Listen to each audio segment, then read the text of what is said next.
ഇന്ന് ആഗസ്റ്റ് 15 എല്ലാ ഇന്ത്യക്കാർക്കും എൻ്റെ ഇൻഡിപെൻഡൻസ് ദിന ആശംസകൾ. ഇന്ത്യൻ സ്വാതന്ത്ര്യ സമരത്തിന് വേണ്ടി പടപൊരുതിയ എല്ലാ നേതാക്കൾക്കും എല്ലാ മനുഷ്യ സ്നേഹികൾക്കും എൻ്റെ ആദരവ് ഞാൻ അർപ്പിക്കുന്നു. ഇപ്പോഴാരെങ്കിലും എന്നോട് ചോദിക്കുകയാണ്, ജീവിതത്തിൽ വായിച്ചിരിക്കേണ്ട ഒരു 100 പുസ്തകങ്ങൾ പറഞ്ഞു കഴിഞ്ഞാൽ അതിൽ ഒരു പുസ്തകമായിട്ട് ഞാൻ എടുത്തു കാണിക്കുന്നതെന്ന് പറഞ്ഞാൽ ഈ പുസ്തകമായിരിക്കും, the last lecture. Randy Pausch എന്ന് പറയുന്ന ഒരു പ്രൊഫസറുടെ ഒരുപാട് വിശേഷണങ്ങളോടുകൂടി ചേർത്ത് പറയേണ്ട ഒരു വ്യക്തിയാണ്.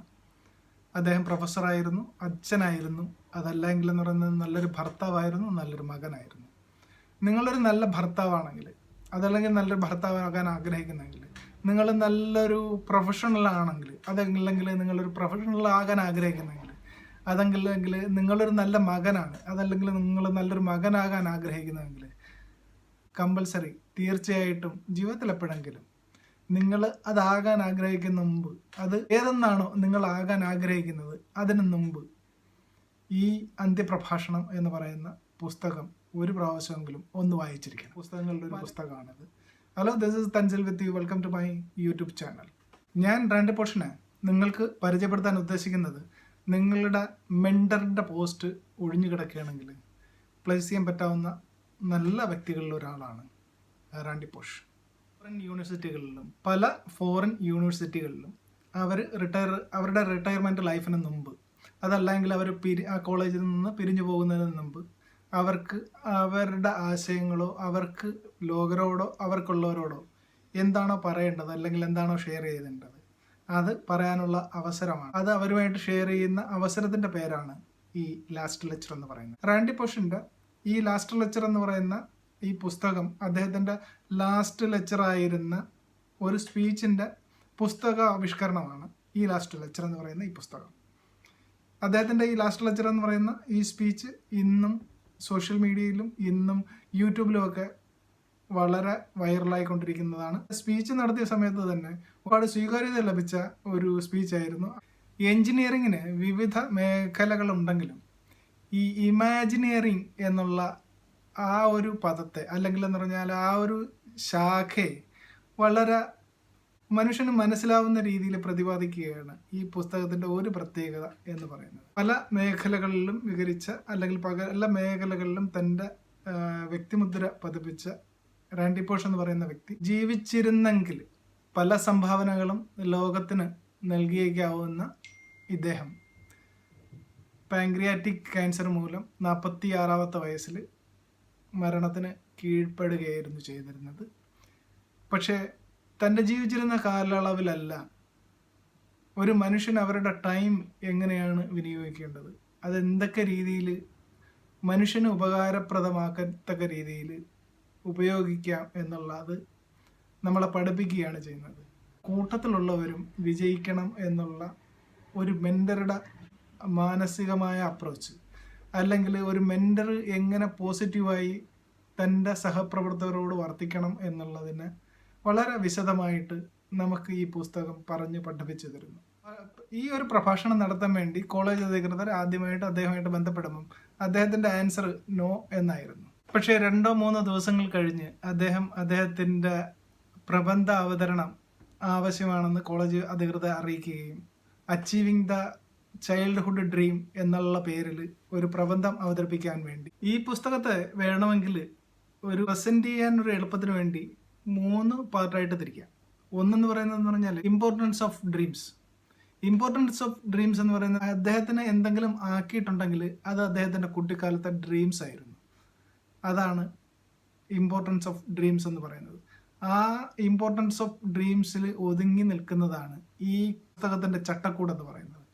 ഈ ഇമ്പോർട്ടൻസ് ഓഫ് ഡ്രീംസിലൂടെയാണ് ഈ പുസ്തകം മൊത്തവും കവർ ചെയ്യപ്പെട്ടിരിക്കുന്നത്. ഞാൻ എൻ്റെ വീഡിയോയുടെ തുടക്കത്തിൽ തന്നെ പറഞ്ഞതാണ്, നിങ്ങളൊരു അച്ഛനാണെങ്കിൽ, നിങ്ങളൊരു മകനാണെങ്കിൽ, അല്ലെങ്കിൽ നിങ്ങൾ വളർന്നു വരുന്നൊരു കുട്ടിയാണെങ്കിൽ, നിങ്ങളുടെ മനസ്സിൽ അല്ലെങ്കിൽ നിങ്ങളുടെ കുട്ടികളുടെ മനസ്സിൽ എങ്ങനെ ഡ്രീം ബിൽഡ് ചെയ്യണമെന്ന്, എന്തൊക്കെയാണ് കുട്ടികളുടെ മനസ്സിലോട്ട് നമ്മൾ പകർന്നു കൊടുക്കേണ്ടതെന്ന് വളരെ വ്യക്തവും സംക്ഷിപ്തവുമായിട്ട് അദ്ദേഹം നമുക്ക് പറഞ്ഞു തരുന്നത് ഈ പുസ്തകത്തിൽ ഡ്രീംസിനെ കുറിച്ചാണ്.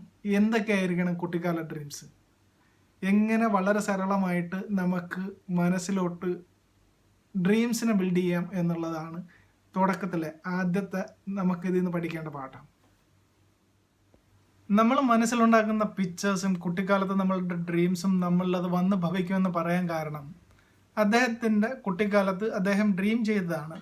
സീറോ ഗ്രാവിറ്റിയിലൂടെ പറന്ന് നടക്കുക എന്ന് പറയുന്നത് അദ്ദേഹത്തിൻ്റെ കുട്ടിക്കാല ഡ്രീമായിരുന്നു. അതിൻ്റെ ശരീരം ഒരിക്കലും അത് അനുവദിക്കാത്തൊരു രീതി ആയതുകൊണ്ടിട്ട് അദ്ദേഹം പലപ്പോഴും തഴയപ്പെടുകയും, പക്ഷേ അദ്ദേഹത്തിൻ്റെ ഉറച്ച മനസ്സും അദ്ദേഹത്തിൻ്റെ ഡ്രീമും അദ്ദേഹത്തിന് ആ ഒരു ഏരിയയിൽ എത്തിക്കുക തന്നെയാണ് ചെയ്തത്. ഒരുപാട് കുട്ടിക്കാലത്തെ അദ്ദേഹത്തിൻ്റെ ഡ്രീംസ് എല്ലാം അച്ചീവ് ചെയ്തിട്ടുണ്ടെങ്കിലും അദ്ദേഹത്തിന് അച്ചീവ് ചെയ്യാൻ പറ്റാതിരുന്ന ഒരു ഡ്രീം എന്ന് പറയുന്നത് നാഷണൽ ഫുട്ബോൾ ലീഗിൽ കളിക്കുക എന്നുള്ളതാണ്. അത് അദ്ദേഹത്തിൻ്റെ ശാരീരിക ക്ഷമത കൊണ്ടോ മറ്റുള്ള കാര്യങ്ങൾ കൊണ്ടോ നടക്കാതെ പോയ ഒരു കാര്യമാണ്. അതിന് അദ്ദേഹം പറയുന്നതെന്ന് പറഞ്ഞാൽ ബ്രിക്ക് വോൾ എന്നാണ്. നമുക്ക് ജീവിതത്തിൽ സാധാരണഗതിയിൽ ധാരാളം തടസ്സങ്ങൾ, ഹിൻഡ്രൻസസ്, നമ്മളെ ബുദ്ധിമുട്ടിക്കുന്ന ഒരുപാട് പ്രശ്നങ്ങൾ നമ്മുടെ ജീവിതത്തിലേക്ക് വരാം.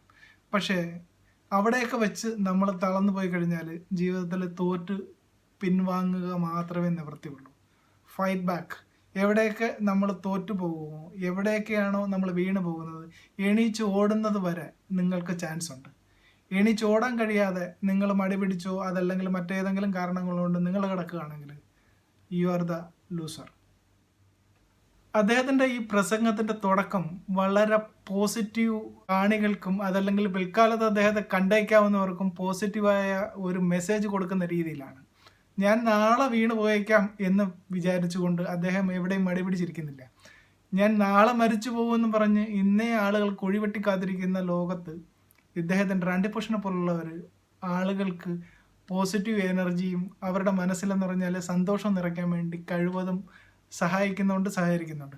ഇദ്ദേഹം സ്റ്റേജിൽ കയറിയ ഉടനെ ഞാൻ റാൻഡി പോഷ് എന്ന് പറയുന്ന ഈ പ്രൊഫസർ 6 മാസത്തിനിടയിൽ മരിച്ചു പോകുമെന്ന് അദ്ദേഹത്തിനും നാട്ടുകാർക്കും ഒക്കെ അറിയാം. എന്നാൽ പോലും ആ എന്തൂസിയാസം ആളുകൾക്ക് ഷെയർ ചെയ്യാൻ അദ്ദേഹത്തിനോട് സിമ്പതിയല്ല വേണ്ടത്, അദ്ദേഹത്തിനോട് കരുണയല്ല വേണ്ടത് എന്ന് അദ്ദേഹത്തിന് തന്നെ മറ്റുള്ളവർക്ക് കാണിച്ചു കൊടുക്കാൻ വേണ്ടി ആദ്യം ചെയ്യുന്ന പണി എന്ന് പറയുന്നതെന്ന് പറഞ്ഞാൽ എക്സസൈസാണ്.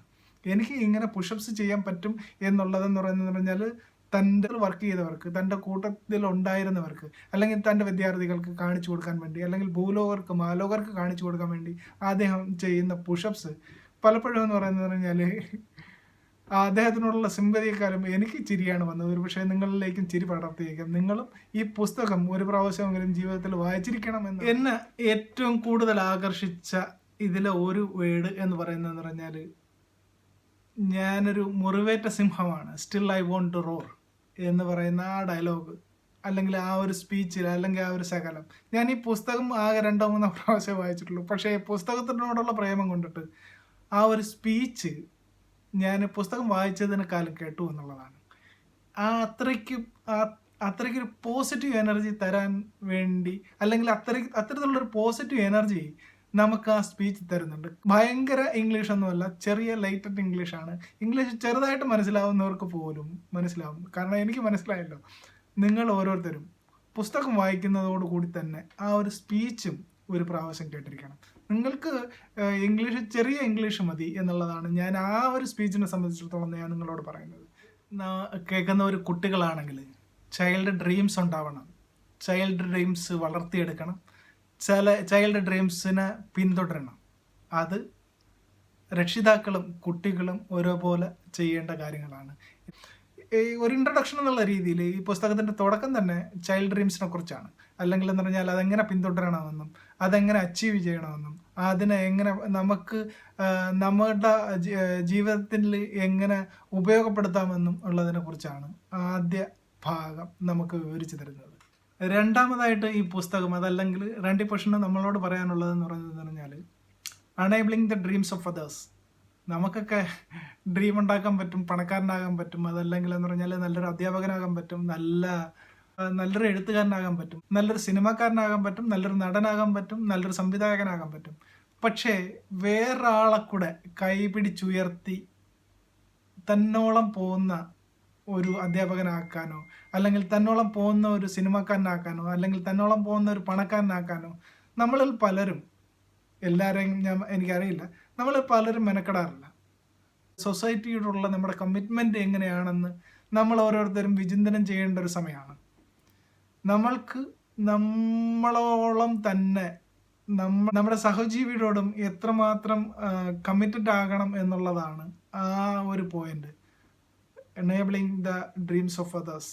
അദ്ദേഹം ഒരു അധ്യാപകനായിരുന്ന സമയത്തൊക്കെ ഈ അദ്ദേഹത്തിൻ്റെ enabling the dreams of others എന്ന് പറയുന്നതെന്ന് പറഞ്ഞാൽ കുട്ടികളെ കൈപിടിച്ച് അദ്ദേഹത്തിന് അല്ലെങ്കിൽ കുട്ടികൾക്ക് എട്ടേക്കാവുന്ന ഏരിയകളിലൂടെയൊക്കെ കടത്തിക്കൊണ്ട് പോകാൻ അദ്ദേഹം ഏതൊക്കെ രീതിയിലാണ് ശ്രമിച്ചതെന്ന് നമുക്ക് വളരെ ഈസി ആയിട്ട് വായിച്ചെടുക്കാൻ പറ്റും.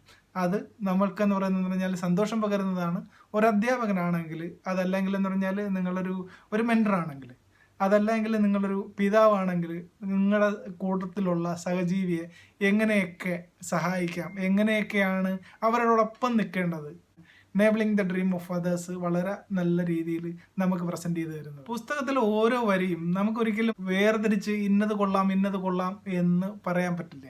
പക്ഷേ എന്ന് പറയുന്നത് ഓരോ വരിയും നമ്മളുടെ ജീവിതത്തിൽ പകർത്തിയേക്കാവുന്ന, അല്ലെങ്കിൽ നമുക്കുള്ളവർക്ക് പറഞ്ഞു കൊടുക്കാവുന്ന അതാണ് ഈ പുസ്തകത്തിൻ്റെ മുഴുവൻ ഘടനയും. ആ പുസ്തകം അങ്ങനെയാണ് സ്ട്രക്ചർ ചെയ്ത് വെച്ചിരിക്കുന്നത്. കുട്ടികൾക്ക് ബർത്ത്ഡേ ഗിഫ്റ്റായിട്ട് കൊടുക്കാവുന്ന ഒരു പുസ്തകങ്ങളിൽ ഒരു പുസ്തകമാണ്. ഒരു അച്ഛൻ എന്നുള്ള നിലയിലോ, അതല്ലെങ്കിൽ നിങ്ങളൊരു രക്ഷകർത്താവ് എന്നുള്ള നിലയിലോ, അതല്ലെങ്കിൽ നമ്മുടെ കുട്ടി എങ്ങനെ ആയിത്തീരണം എന്നുള്ള നിലയിലോ ഈ പുസ്തകം ധൈര്യമായിട്ട് നമ്മുടെ കുട്ടിക്ക് ഒരു ബർത്ത്ഡേ ഗിഫ്റ്റായിട്ട് കൊടുക്കാം എന്നുള്ളതാണ് ഈ പുസ്തകത്തിൻ്റെ ഒരു പ്രത്യേകത. അതിൽ ഒരു വേർഡ് വീണ്ടും എടുത്ത് പറയേണ്ടിയിരിക്കുന്നു. Time is money, plan it wisely. നമ്മൾ ഓരോരുത്തരും നമ്മളുടെ ജീവിതത്തിൽ പകർത്തേണ്ട ഒരു പാഠമാണ്. നിങ്ങളുടെ ജീവിതത്തിലുള്ള 24 മണിക്കൂർ വളരെ പ്ലാൻഡായിട്ട് വ്യക്തതയോടുകൂടി ചിലവഴിക്കുക. കാരണം ദാറ്റ് ഇസ് എ മണി. നിങ്ങളുടെ ജീവിതത്തിലെ ഓരോ മണിക്കൂറും നിങ്ങളുടെ ജീവിതത്തിൽ ഭാവിയിലേക്ക് അല്ലെങ്കിൽ സഹജീവിക്ക് ഉപകാരത്തിനെത്തത്തക്ക രീതിയിൽ വേണം വർത്തിക്കാൻ, ഉപയോഗിക്കാൻ. സമയം എങ്ങനെയാണോ നിങ്ങൾ ഉപയോഗിക്കേണ്ടതെന്ന് പറഞ്ഞാൽ അദ്ദേഹം അത് പൈസയോടാണ് ഉപയോഗിക്കുന്നത്. ആർക്കെങ്കിലും ഉപകാരപ്പെടത്തക്ക രീതിയിലോ നമ്മൾക്ക് ഉപകാരപ്പെടത്തക്ക രീതിയിലോ മാത്രം സമയത്തെ സെറ്റ് ചെയ്യുക, സമയത്തെ ഫ്രെയിം ചെയ്യിക്കുക. അതല്ലാതെ എന്ന് പറയുന്നതെന്ന് പറഞ്ഞാൽ ആർക്കും ഉപകാരമില്ലാത്ത രീതിയിൽ സമയത്തെ കളയരുത് എന്നുള്ളതാണ് അദ്ദേഹം നമുക്ക് തരുന്ന മറ്റൊരു പാഠം. കാര്യങ്ങൾ പ്രയോറിറ്റൈസ് ചെയ്യുമ്പോൾ എന്ന് പറയുന്നതെന്ന് പറഞ്ഞാൽ നമ്മൾ കുറച്ചുകൂടെ കാര്യക്ഷമമായിട്ട് കാര്യങ്ങൾ പ്രയോറിറ്റൈസ് ചെയ്യുമ്പം കുറച്ചുകൂടെ കാര്യക്ഷമമായിട്ട് നമ്മൾ അതിനെ അവസാനിപ്പിക്കാൻ പറ്റും. ഒരുപാട് പണിയുണ്ട്, ധാരാളം ബിസിയുമാണ്. പക്ഷേ എന്ന് പറഞ്ഞാൽ വൈകുന്നേരം ചെന്ന് മൊത്തത്തിൽ കണക്കെടുക്കുമ്പോൾ എന്ന് പറഞ്ഞാൽ എന്ത് ചെയ്തതെന്ന് നമുക്കോ അല്ലെങ്കിൽ എന്ന് പറഞ്ഞാൽ നമ്മളുടെ മേലധികാരിക്ക് നമുക്ക്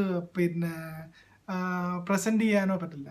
അപ്പോൾ കാര്യങ്ങളെ പ്രയോറിറ്റൈസ് ചെയ്ത് കഴിഞ്ഞാൽ, അക്കമിട്ട് കാര്യങ്ങളെ ചെയ്ത് കഴിഞ്ഞാൽ നമുക്ക് എടുത്തു പറയാൻ അല്ലെങ്കിൽ നമുക്ക് ഓർക്കാൻ മറ്റുള്ള മേലധികാരിയുടെയോ അല്ലെങ്കിൽ മറ്റുള്ളവരുടെ കാര്യം വിട്ടേക്കും. പക്ഷേ നമുക്ക് എടുത്ത് പറയാൻ ഞാൻ ഇന്നതൊക്കെ ചെയ്തു. അതൊക്കെ നമ്മൾ കാര്യങ്ങൾ പ്രയോറിറ്റൈസ് ചെയ്ത് നമ്മളുടെ സമയത്തിന് ഉപയോഗപ്പെടുത്തുക എന്നുള്ളതാണ് അദ്ദേഹം നൽകുന്ന മറ്റൊരു പാഠം. മറ്റൊരു കാര്യം അദ്ദേഹം നമ്മളുമായിട്ട് ഷെയർ ചെയ്യുന്നതെന്ന് പറഞ്ഞാൽ കേൾക്കുക എന്നുള്ളതാണ്. കേൾക്കുക എന്ന് പറയുന്നതെന്ന് പറഞ്ഞാൽ നമ്മൾ ചെയ്യുന്ന ജോലിയെക്കുറിച്ച് മറ്റുള്ളവർ എന്തെങ്കിലും പറയുകയാണെങ്കിൽ അതിനെ കേൾക്കുക. അതല്ല എങ്കിൽ എന്ന് പറഞ്ഞാൽ നമ്മളിൽ തന്നെ കേൾക്കാൻ വേണ്ടി, നമ്മുടെ ഇന്നർ തോട്ട്സിനെ കേൾക്കാൻ വേണ്ടി, അതല്ലെങ്കിൽ ഇൻഡ്യൂഷനെ കേൾക്കാൻ വേണ്ടി അദ്ദേഹം നമ്മളോട് പറയുന്നുണ്ട്. നമ്മളിൽ തന്നെ കേൾക്കാൻ വേണ്ടി നമ്മളോട് പറയുക എന്ന് പറയുന്നത് പറഞ്ഞാൽ ഇൻഡ്യൂഷനെയും ഇന്നർ തോട്ട്സിനെയും ഒക്കെ കേൾക്കാൻ വേണ്ടി പറയുക എന്ന് പറയുന്നത്, നമ്മൾ സംസാരിക്കുന്നതിനേക്കാളും കൂടുതൽ സമയം നമുക്ക് നമ്മളെ തന്നെ കേൾക്കാൻ, നമ്മൾ തന്നെ ശ്രദ്ധിക്കാൻ ഒരുപാട് സമയം കണ്ടെത്തണം എന്നാണ് അദ്ദേഹം നമ്മളോട് പറയുന്നത്, നമ്മളെ പറഞ്ഞ് പഠിപ്പിക്കുന്നത്. നമ്മുടെ ജീവിതത്തിൽ ചിലരെ നമ്മൾ കണ്ടുമുട്ടാറുണ്ട്. പരാതികളുടെ ബഹളമായിരിക്കും. എനിക്കിങ്ങനെ ആകാൻ പറ്റാത്തതെന്ന് പറഞ്ഞാൽ അച്ഛൻ എനിക്ക് സമ്പാദിച്ച് തരാത്തത് കൊണ്ടാണ്, അതല്ല എങ്കിൽ എന്ന് പറഞ്ഞാൽ എനിക്ക് നല്ല വിദ്യാഭ്യാസം ഇല്ലാത്തതുകൊണ്ടാണ്, അതല്ല എങ്കിൽ എന്ന് പറഞ്ഞാൽ എനിക്ക് കഴിക്കാൻ നല്ല ഫുഡ് ഇല്ലാത്തത് കൊണ്ടാണ്, അതല്ലെങ്കിൽ കിടക്കാൻ നല്ല കൂര ഇല്ലാത്തതുകൊണ്ടാണ്. കംപ്ലൈൻറ്റ് ചെയ്യാതെ കോംപ്രമൈസ് ചെയ്യണം എന്നുള്ളതാണ് അദ്ദേഹം പഠിപ്പിക്കുന്ന മറ്റൊരു പാഠം. ദൈവം നിനക്കും തന്നിട്ടുള്ളത് പോലെ തന്നെയാണ് മറ്റൊരാൾക്കും കൊടുത്തിട്ടുള്ളത്. Do your side. നിൻ്റെ അല്ലെങ്കിൽ എൻ്റെ അല്ലെങ്കിൽ നമ്മളുടെ ഓരോരുത്തരുടെയും ഷെയർ നമ്മൾ ചെയ്യുക. ഡു ദ ബെസ്റ്റ് എന്നുള്ള രീതിയിലുള്ള ഒരു പാഠം അദ്ദേഹം പഠിപ്പിക്കുന്നുണ്ട്. നമ്മളിൽ പലർക്കും ഉള്ളൊരു ചിന്ത എന്ന് പറയുന്നത് ഞാനിത് ചെയ്യുന്നത് കൊണ്ടിട്ട് മറ്റൊരാൾ തേർഡ് പാർട്ടി എന്ത് വിചാരിക്കും, അവരെന്നെക്കുറിച്ച് എന്ത് കരുതും, അത്തരത്തിലുള്ള ചിന്ത പലപ്പോഴും എന്ന് പറഞ്ഞാൽ നമ്മളെ ഭരിക്കാറുണ്ട്. റാൻഡി പോഷ് പറയുന്നതെന്ന് പറഞ്ഞാൽ നിങ്ങളുടെ ഗോൾ സെറ്റ് ചെയ്യുക. നിങ്ങൾക്ക് നല്ലതാണെന്ന് തോന്നുന്നെങ്കിൽ, നിങ്ങൾക്ക് അതിൽ വിജയിക്കാൻ പറ്റുമെന്ന് നിങ്ങൾക്ക് ബോധ്യമുണ്ടെങ്കിൽ ഗോ ഫോർ ഇറ്റ്. മറ്റൊരാൾ എന്ത് ചിന്തിക്കുമെന്നോ മറ്റൊരാൾക്ക് കണ്ണിൽ അതെങ്ങനെയാണ് കാണുന്നതെന്നോ അതിനെക്കുറിച്ച് ചിന്തിച്ച് നിങ്ങളുടെ സമയം കളയാതിരിക്കുക. മറ്റൊരാൾ എന്ത് ആണ് ചിന്തിക്കുന്നതിനെക്കുറിച്ച് നിങ്ങൾ ചിന്തിച്ച് തലപ്പുണ്ടാക്കണ്ട. Let him to think. ഈ സ്പീച്ചിൻ്റെ അവസാനം വളരെ വൈകാരികമായിട്ടാണ് ഈ ലാസ്റ്റ് ലെക്ചർ എന്ന് പറയുന്ന സ്പീച്ച് അവസാനിക്കുന്നത്. അദ്ദേഹത്തിൻ്റെ വൈഫിനെ സ്റ്റേജിലോട്ട് വിളിച്ചു വരുത്തുകയും അവർ തമ്മിലുള്ള ആ ബന്ധത്തിൻ്റെ ആഴം നമ്മളിൽ വളരെ വേദന ജനിപ്പിക്കുന്നതാണ്. അതാണ് ഭൂലോകത്തുള്ള എല്ലാ അച്ഛനമ്മമാരും ഭൂലോകത്തുള്ള എല്ലാ മക്കൾക്കും അറിയേണ്ട പഠിക്കേണ്ട ഒരു പാഠമാണ്. ഞാൻ ഈ സ്പീച്ച് നടത്തുന്നത് എൻ്റെ മക്കൾ ഞാൻ നാളെ എന്തായിരുന്നുവെന്ന് അറിയാൻ വേണ്ടിയാണ്. അവരുടെ അച്ഛൻ എന്തായിരുന്നുവെന്ന്, അല്ലെങ്കിൽ അവരുടെ അച്ഛന് സമൂഹത്തോട് അല്ലെങ്കിൽ അവരോട് എന്താണ് പറയേണ്ടിയിരുന്നതെന്ന് പറയാൻ വേണ്ടിയാണ് ഞാൻ ഈ സ്പീച്ച് നടത്തുന്നത് എന്ന് പറഞ്ഞുകൊണ്ടാണ് ആ പ്രസംഗം അവസാനിപ്പിക്കുന്നത്. നിങ്ങളുടെ കുട്ടികൾക്ക് അതല്ലെങ്കിൽ നിങ്ങളുടെ വേണ്ടപ്പെട്ടവർക്ക് നിങ്ങൾക്ക് അവർക്ക് വേണ്ടി ചെയ്യാൻ പറ്റാവുന്ന ഏറ്റവും വലിയൊരു കാര്യം ഈ ഒരു പുസ്തകം അവർക്ക് സമ്മാനിക്കുക എന്നുള്ളതാണ്.